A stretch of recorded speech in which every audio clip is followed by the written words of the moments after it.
All right, welcome to Hoops Tonight here at The Volume. I hope all you guys are having a great week. We are starting our annual player rankings today. We're going to take some time off the start of the show to kind of go over the rules for this particular list, the differences between this list and the list we had last year, as well as the years that preceded that. And then we're going to get into the players, starting with number 25 and number 24 today. You guys know the drill. Before we get started, subscribe to the Hoops Tonight YouTube channel so you don't miss any more of our videos. Follow me on Twitter at _JasonLT so you guys don't miss show announcements. Don't forget about our podcast feed, wherever you get your podcasts, under Hoops Tonight. Don't forget, it's also helpful if you leave a rating and a review on that front. And then last but not least, keep dropping mailbag questions in those YouTube comments so we can keep hitting them throughout the remainder of this list. Specifically, if you guys disagree with anything on this list, drop your case for it in the comments, and we'll take time, especially when I get back from vacation, to actually go over some of your guys' responses, and we'll kind of argue back and forth about some of the specific placements of some of these guys on this list. So, major differences between this list and last year. So, last year I did a bragging rights list, and I laid out explicitly at the beginning my particular rules, but it led to a lot of confusion, and I think it was a flawed process. And one of the main reasons why is I really like that format for the top of the list. And again, for those of you guys who missed it from last year, the bragging rights type of format is like, what did you accomplish last year, right?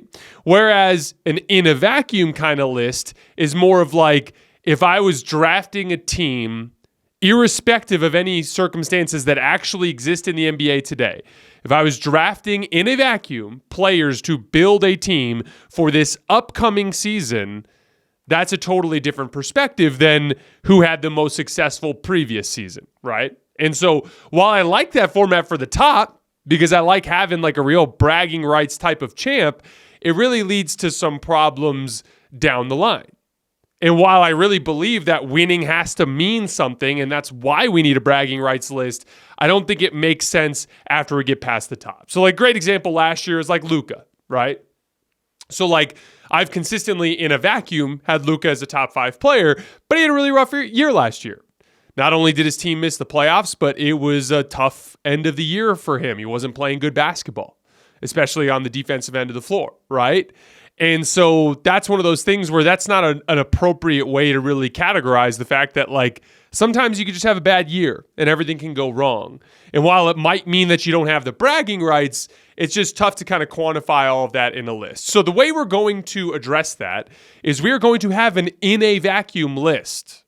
And then at the very end, I'm going to pick the 3 or 4 guys that are candidates for the best possible season from last year, our bragging rights guys, and we'll rank those guys at the very end. And we'll just do the top. It'll be like 3, 4, 5 players.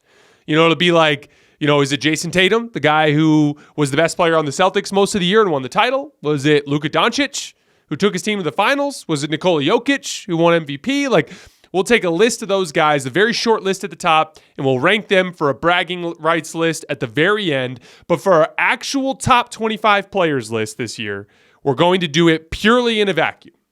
So the question is, what does in a vacuum mean for this particular list? I want to go through, I've got 4 specific rules that we're going to follow for this list.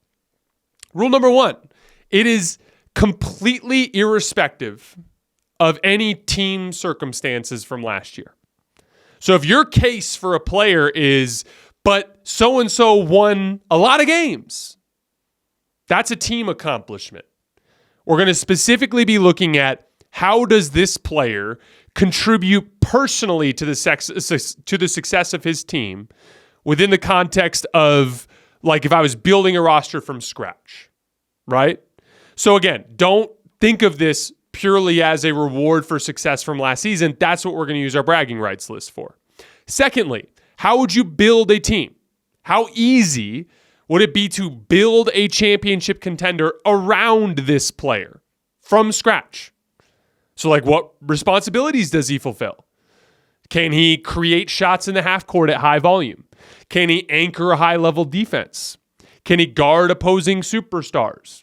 Can he play off the ball and on the ball? Can he play in different styles? Can he score in versatile ways as circumstances shift around him in the playoffs, right? We're going to be looking at a lot of different details into how a player would impact winning if I was trying to build around them, right? So for instance, a lot of you guys know that I highly value half-court offensive initiation. And I'll just give you guys like a basic kind of example. I tweeted out a poll today between Jaylen Brown and Devin Booker. And they're two players that I have very close in my list. But for me, as you guys know, Devin Booker's ability to like put the ball in his hands and run 25 pick and rolls a game, if I had to, and to like really lean on him to create offense, it's easier for me to build athleticism and dirty work around that to construct a useful basketball team than it is for me to take Jaylen Brown as the best player on a team that I'm running everything through offensively and then try to supplement him. Specifically because Jaylen Brown doesn't see the floor as well as Devin Booker does. He doesn't shoot the ball as well as Devin Booker does. He can't like really spam those kinds of actions. So that's my basketball worldview. If you guys have a different basketball worldview and you don't value that like surgical in the half court offensive initiation as much as I do, you're probably going to have some different rankings than me. But I have to let you guys know that up front because that's a specific kind of framework for how this list works. Like when I'm building a championship contender, my number one priority is who's going to run my offense? Who's going to be the primary guy who gets the defense into rotation? Once the defense is in rotation, now it's everyone's playing with an advantage and I can make lesser players fulfill achievable roles. But I got to get the defense into rotation consistently. And so that half-court offensive initiation piece is really valuable for me. The third piece that we're going to be looking at is durability. This is in a vacuum, not for a playoff series that starts tomorrow, but for a 82-game season, starting with the training camp. So a month of ramping up into 82 games over damn near, October, November, December, January, February, March, April, damn near 7 months of basketball. Basically 6 months of basketball in the regular season. And then from there into 4 2-week rounds of postseason basketball. Who is best equipped to be reliably available for that long of a stretch of basketball, right? So that's the third piece of it. And then the fourth piece we're looking at is the ceiling. The ceiling still matters. I'll give you an example. Kawhi Leonard. Kawhi Leonard has a major issue with reliability. The dude hasn't been able to finish a playoff run in 4 consecutive seasons. However, what if the Clippers do get to the playoffs and they're healthy? What if Kawhi is on the floor tomorrow for the game? All of a sudden, it doesn't matter how you feel about the 82 if he's better than your player right now for a series that starts today. What that means is, while obviously durability is going to be a hit for a guy like Kawhi, when the chips are down and it's time to throw down and we're trying to win games in an actual playoff setting, how high of a level can your player reach? So Kawhi Leonard, even though he has some huge demerits in the sense of his reliability, you always have to account for what if this is the year that Kawhi Leonard is healthy? Another example is LeBron James. LeBron James gets a lot of flack at this point in his career for easing his way through the regular season and missing time, although he was available for the most part last season. But guess what? Last year, he was healthy for the playoffs and he played at a top 5 level in the playoffs. So again, as we factor in LeBron, obviously for the 82, there's a certain limitation there, but his ceiling is still such that if he is available, we have to factor that in. So those are the 4 main categories there. I do not care how good your team was last year. I'm looking specifically at how you can contribute to winning in a vacuum on a fresh basketball team built from scratch. 2, how easy is it to build around you? What responsibilities specifically do you fill? 3, how available are you? And 4, when you really need to hit the gas, how high of a level can you hit? How high is your ceiling? That's how we're going to rank these top 25. And then again, at the very end, We're going to do a separate video that's going to have nothing to do with this list, where we're going to zero in on a handful of guys who are all candidates for the best possible season this last year. And then we'll talk about who gets to be the guy that walks around the league next year saying, like, I'm the dude who was the best last year, based on what I actually did, based on what we actually accomplished. Team success will be a major factor in that one. So those are kind of the initial pieces of framework that make this list work. I do have two other notes. One, the talent pool is insane. Go ahead just right now, if you have some time, try to just make a list. It doesn't have to be perfect. You're not sharing it, but just sit down for a minute and list out the top 25 players. You'll find out quickly that it's very, very difficult. Why? Because there are a lot of players that if I threw a name out, you would think that guy's a top 25 player.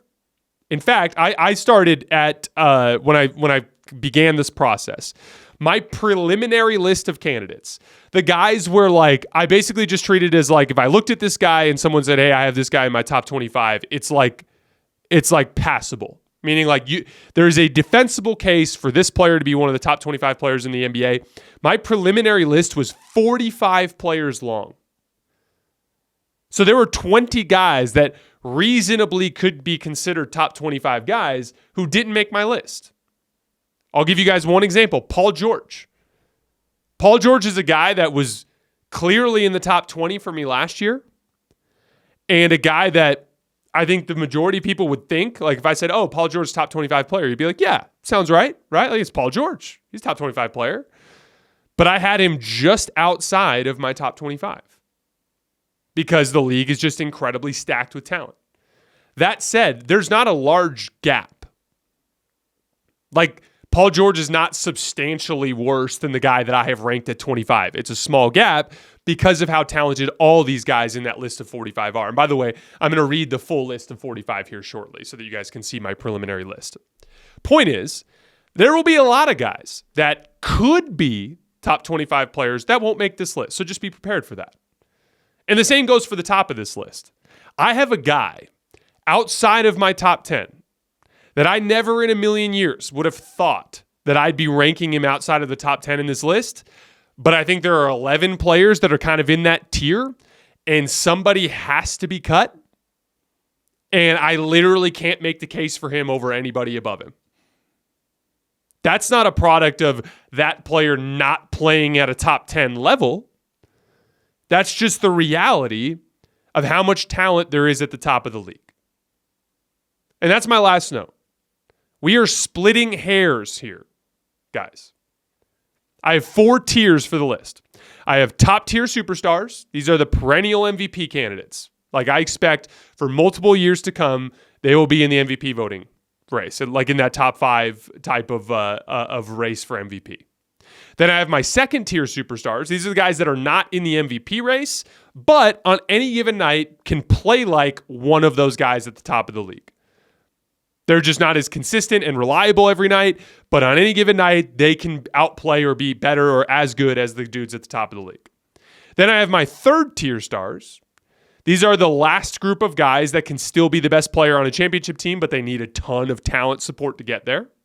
And then I have my fourth tier stars. These are the guys that are not quite good enough to be the best player on a championship team, but can be the second best player on a championship team.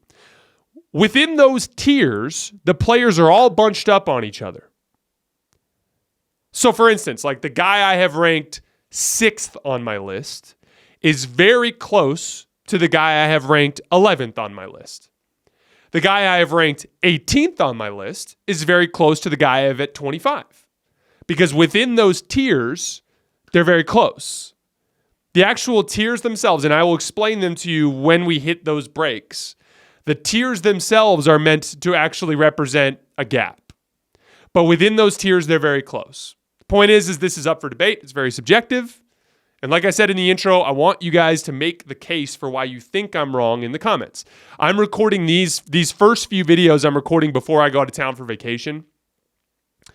So I won't be able to like react to your mailbag questions because these are going to be released long after I record them.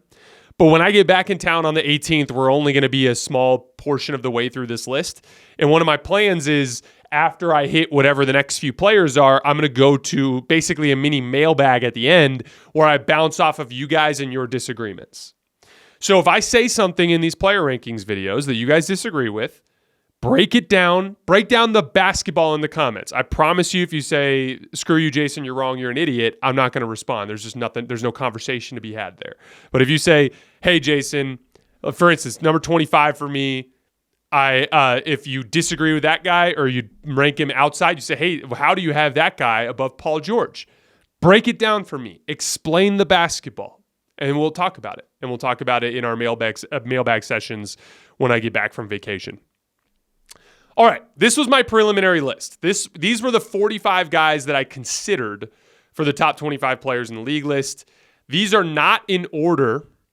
These are specifically in order of the NBA standings. What I did is I went team by team, starting with the East 1 seed down and then the West 1 seed down. And I just listed the players on those particular rosters that I think could be considered top 25 players. This was my preliminary list. Jason Tatum, Jaylen Brown, Jalen Brunson, Giannis Antetokounmpo, Damian Lillard, Donovan Mitchell, Paolo Banchero, Tyrese Halliburton, Pascal Siakam, Joel Embiid, Tyrese Maxey, Paul George, Jimmy Butler, Bam Adebayo, Trae Young, Scotty Barnes, Cade Cunningham, Shai Gilgeous-Alexander, Jalen Williams, Chet Holmgren, Nikola Jokic, Jamal Murray, Anthony Edwards, Karl Anthony Towns, Kawhi Leonard, James Harden, Luka Doncic, Kyrie Irving, Kevin Durant, Devin Booker, LeBron James, Anthony Davis, Zion Williamson, DeJounte Murray, Brandon Ingram, De'Aaron Fox, DeMar DeRozan, Domantas Sabonis, Stephen Curry, Alperen Şengün, Lauri Markkanen, Ja Morant, Desmond Bane, Jaren Jackson Jr., and Victor Wembanyama. That's the 45 players that I came with. Again, obviously there are guys in that list that a lot of them that I never actually truly considered to be in top 25. However, these are guys that I just thought had a case. That was my initial list that I worked with, and then I broke it down from there to get to the top 25. So starting with number 25, our first player in this year's list, Kyrie Irving. His 2024 campaign, these were his counting stats. He played 58 games. He averaged 25.6 points per game, 5 rebounds per game, 5.2 assists per game, 1.8 stocks per game. That's steals plus blocks. Kyrie Irving was one of only 7 players in the league last year to average at least 25 points, 5 rebounds, and 5 assists on at least 60% true shooting and to play a minimum of 50 games. That's a very basic baseline. 25, 5, and 5. At least 60% true shooting, which is high level of efficiency, and a minimum of 50 games, meaning you played the majority of the season. Kyrie did it on 60.8% true shooting, basically 50-40-90, 49.7% from the field, 41.1% from 3, 90.5% from the line. So he was a 25, 5, and 5, 50-40-90 guy. Again, one of only 7 players in the league to hit those benchmarks. That's insane, guys. In the playoffs, 22, 4, and 5. Worth mentioning, his usage rate dropped substantially. He went from about 28% usage percentage in the regular season to below 25% in the postseason. Had something to do with his scoring taking a little bit of a drop. But he was still largely in that, he still shot just below 50% from the field and over 40% from 3 through the first 3 rounds. It wasn't until the NBA Finals that he kind of fell apart. He had a tough NBA Finals, and it basically came down to his pull-up jumper failing him. So to give you an idea, Kyrie Irving in the regular season, 1.04 points per pull-up jump shot. In the first 3 rounds of the playoffs, 1.06 points per pull-up jump shot. In the finals, just 42 points on 51 shots, which is 0.82 points per shot. So that was the main thing that really let him down in the finals, is he just lost that little extra bit of efficiency when it came to his pull-up jump shot. And we're going to talk about it later. That's a huge part of Kyrie's shot diet. Takes almost half his shots are pull-up jump shots. And so when that failed him in the Boston series, it just led to his impact taking a little bit of a dip. But still, 22, 4, and 5, Most importantly, I thought he was still pretty good on the margins, like in terms of his dirty work in the postseason run. I thought he competed hard at the point of attack. He rebounds better than most small guards. Like, Kyrie's never a guy, as long as you're good around him, you never really have to worry about him not pulling his weight. Like, obviously, if you have a bunch of bad defensive personnel around him, it can be an issue, but Kyrie generally holds his own when it comes to the details of the game. Shot creation data, this is per synergy.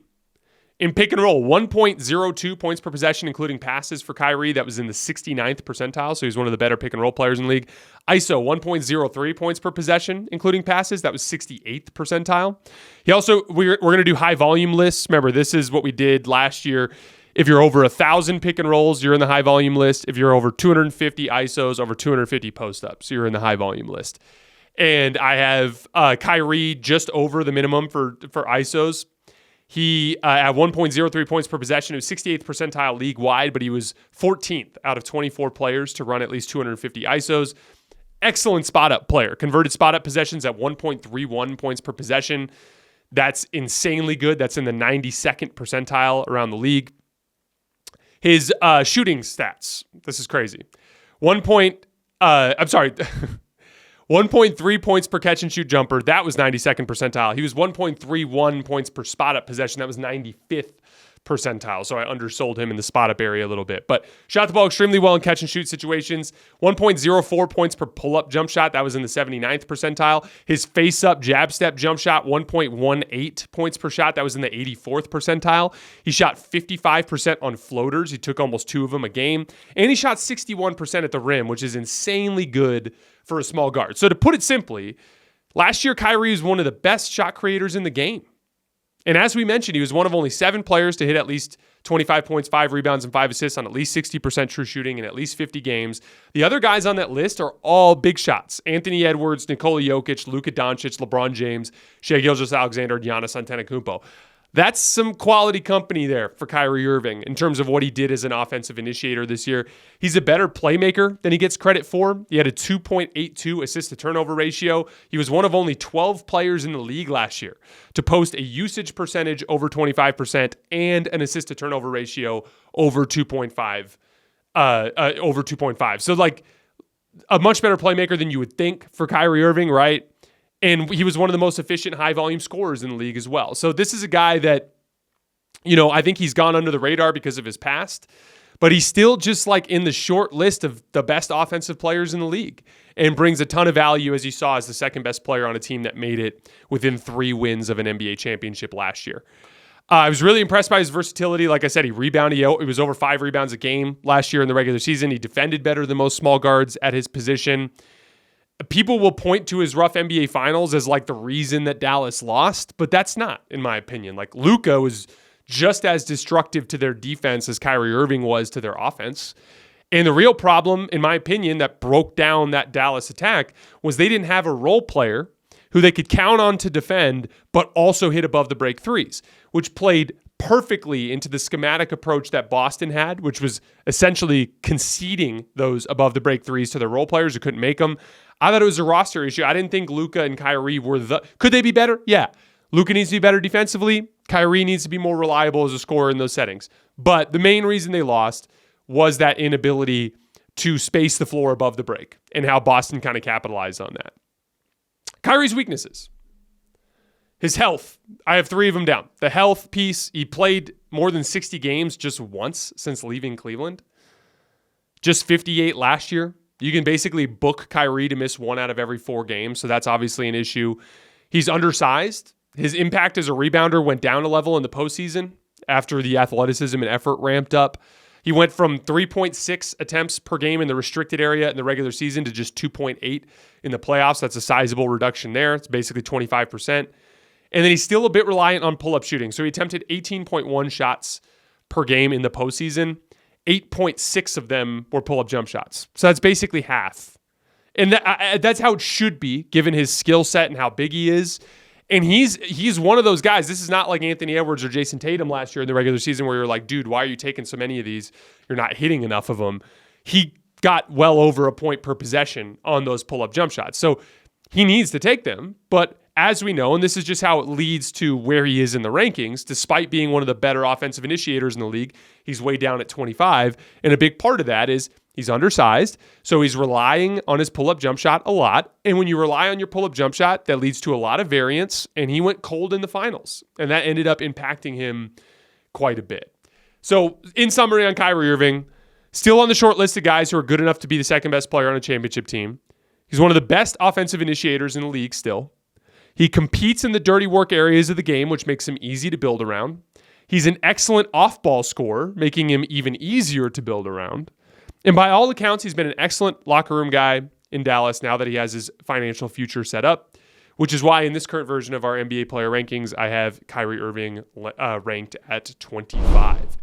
Throw another shrimp on the Barbie. Get in on all the UFC 305 action live from the land down under at DraftKings Sportsbook, the official sports betting partner of the UFC. The middleweight's title is on the line for the main event, but the card is stacked full of rip snorter blokes and Sheilas. And speaking of stacked, if you're new to DraftKings, listen up. New customers bet $5 to get $150 in bonus bets instantly. Download the DraftKings Sportsbook app now and use code HOOPS. That's HOOPS. That's code HOOPS for new customers to get $150 in bonus bets when you bet just $5. UFC 305. It's going to be a ripper of a good time only on DraftKings. The crown is yours. Number 24, De'Aaron Fox. Last year, his counting stats, he played 74 games. That was the second straight season with at least 70 games played. He averaged 26.6 points per game, 4.6 rebounds per game, 5.6 assists per game, and 2.4 stocks, that's steals plus blocks, per game last year. He actually led the league in steals last year for the first time in his career. His shooting splits, he was 46.5% from the field, 36.9% from three on 8 attempts. So that was by far the best three-point shooting season of his career. 73.8% at the line for a total of 57% in true shooting percentage. Did miss the playoffs, but there's some important context there. Malik Monk, Sacramento's second best perimeter shot creator, got hurt at the end of the year, and as a result, Sacramento lost 5 of their last 7 games. And if you look at where they were in the standings, they finished 1 game behind the Lakers.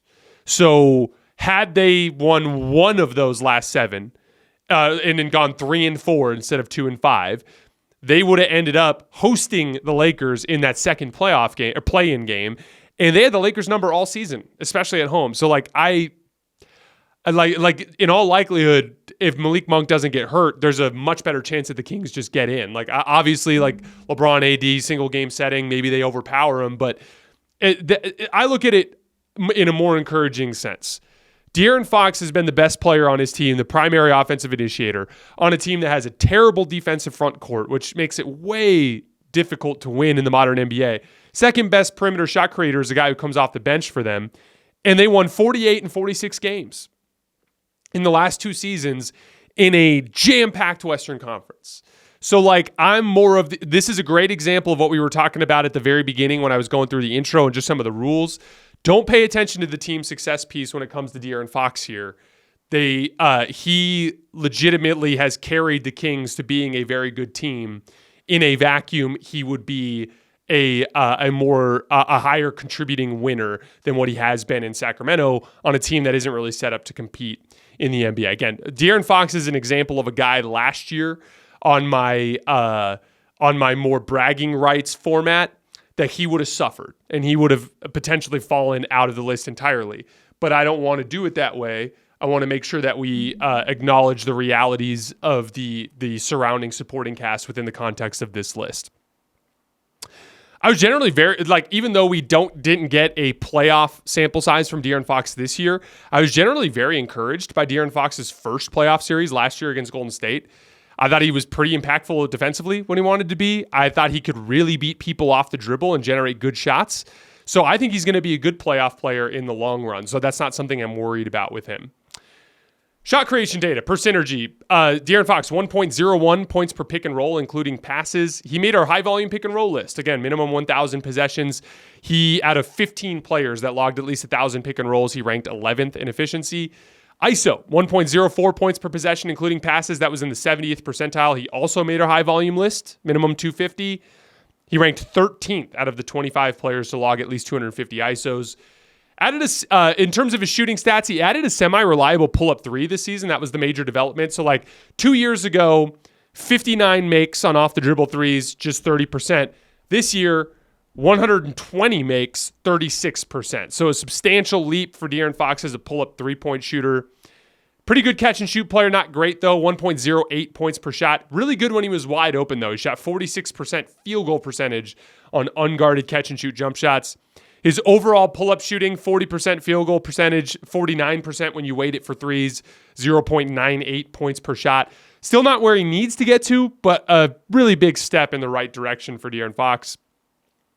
49% on floaters on 161 attempts. He was a high-volume floater guy.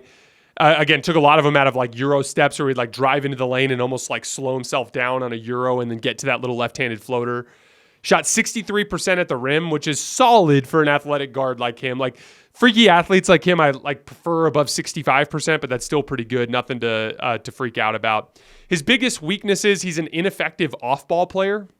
He converted spot-up possessions at just 0.98 points per possession, which is bad. That ranked 63rd out of 75 players to log at least 250. And he scored on a cut to the basket just 15 times all season. So a lot to improve on in terms of playing off the ball. That's going to be something to keep an eye on with DeMar DeRozan joining the picture and just how much more he's going to have to be able to convert those types of opportunities, especially since DeMar DeRozan's a very good passer. And then this is really not, I don't want to direct this purely at De'Aaron Fox because it's not just him, but there's an inconsistent defensive effort piece with him. And again, this was with everybody.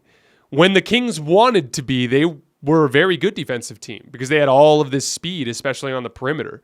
But then they would have these like extended weeks-long stretches where they just didn't guard. And Fox has the potential to be one of the best perimeter defenders in the league. So like, obviously, when it comes to that defensive effort piece, you're hoping for a little bit more from De'Aaron Fox. But I mean, the way I look at it, like, with DeMar DeRozan in the picture, he's just going to have more energy for that sort of thing, and I think we're going to get a very good defensive season out of De'Aaron Fox next year. In summary, De'Aaron Fox is the leading offensive initiator for one of the best offenses in the league. The Kings are 9.4 points per 100 possessions better when Fox is on the floor versus off, according to Cleaning the Glass. And he has a real playoff superpower. He has good size for the guard position, and he's remarkably fast, which can be used for two of the most valuable physical exertions in basketball, which both involve winning at the point of attack. On offense, beating people off the dribble. On defense, containing people off the dribble. That's his superpower. That, I think, is a real thing that you can build around. And he's added a decent jump shot to counter that. And if judging by the massive improvement he had year over year, if he continues to improve on that trajectory, he could quickly vault way higher on this list if the jump shot comes around. Now, the Kings have issues that extend far beyond Fox. Like I talked about, they're a horrific defensive front court. That makes things hard. They didn't have another high-volume shot creator. Now they do with DeMar DeRozan. And again, 94 wins in that stacked Western Conference over the last 2 years, I think is pretty impressive given the limitations they have. So I have De'Aaron Fox as the 24th best player in the NBA going into next season.